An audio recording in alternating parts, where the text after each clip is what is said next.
आप अपनी आंखों से और अपने कैमरे से देख रहे हैं कि राहुल जी जिन मुद्दों को लेकर आम जनता से बात कर रहे हैं, कितना प्रतिशत मध्य प्रदेश के उस परिस्थिति में, जिस परिस्थिति में अभी 2 महीने पहले चुनाव में जो रिजल्ट आया उसके बावजूद इस तरीके का स्वागत, सत्कार और राहुल जी की भावना और उनका विचार के प्रति लोगों का आकर्षण अद्भुत है। मैं गुना के, हमारे शिवपुरी के, खासकर राघोगढ़ के और उससे आगे कल ग्वालियर और फिर मुरैना के सभी परिवार के साथियों का आपके माध्यम से खूब धन्यवाद, साधुवाद और शुक्रिया करता हूं और आशा करता हूं कि जिस तरीके से आज राघोगढ़ में अद्भुत अकल्पनीय स्वागत हुआ, वो मेरे परिवार के छोटे भाई और आदरणीय दिग्विजय सिंह जी की लोकप्रियता और उनके प्रति राघोगढ़ के परिवारजनों का स्नेह को दर्शाता है। मैं मानता हूं कि यहां से आगे आज चूंकि खाट पंचायत को लेकर अभी जयवर्धन सिंह जी विस्तृत आपको जानकारी देंगे, पर यहां से ब्यावरा में हम जाएंगे, वहां बहुत ऐतिहासिक परिवार के लोग स्वागत सत्कार के लिए पूरे एकत्रित हुए हैं। बहुत बार बार फोन आ रहे हैं। जो कल 5 तारीख के दिन हम वहां से ब्यावरा से आगे शाहजहांपुर से आगे मक्सी के आगे उज्जैन में महाकाल बाबा के दर्शन आदरणीय राहुल जी का बहुत अंतर मन में था। पर ऐतिहासिक क्षण एक और है कि भारत जोड़ो यात्रा और भारत जोड़ो न्याय यात्रा देश में सिर्फ एक जगह क्रॉस हो रही है, एक जगह डबल। राहुल जी, वो जो व्यवस्था थी, आप देखो पिछले 200 साल से भी ज्यादा एकमात्र व्यक्ति ऐसे थे जिन्होंने पैदल चलकर कन्याकुमारी से कश्मीर तक सिर्फ प्रेम की बात की, प्यार की मोहब्बत की, जोड़ने की बात की, इस देश के भाईचारे की बात की। और मैं मानता हूं कि जब दूसरी यात्रा चालू हुई तो हम सब देख रहे हैं कि जिस तरीके से देश में 80% लोगों के पास देश का सिर्फ 20% संपत्ति बची है और 20% लोगों के पास देश के 80% संपत्ति इस 10 साल में एकत्रित हो गई। उस भावना के कारण जितने भी अलग अलग तरीके के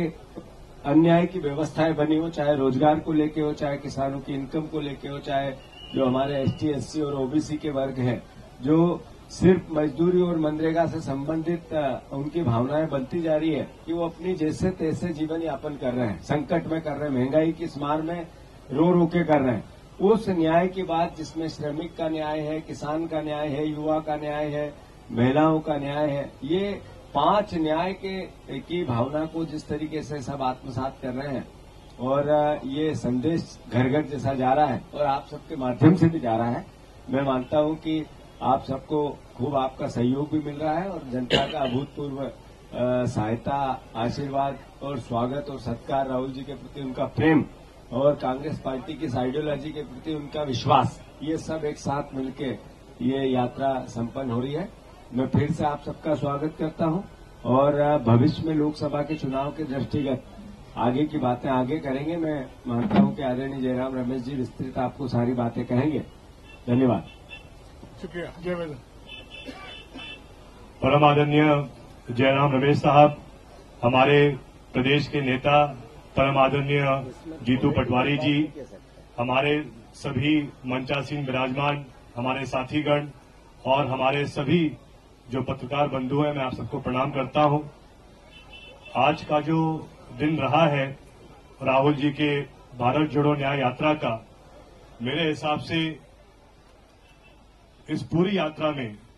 जो राहुल जी बात कर रहे हैं, किसान के न्याय के बारे में, महिलाओं के न्याय के बारे में, लेकिन आज का दिन 4 तारीख को और राघोगढ़ में अगर सबसे बड़ा विषय रहेगा तो युवाओं के न्याय का विषय रहेगा। आज से 40 साल पहले राघोगढ़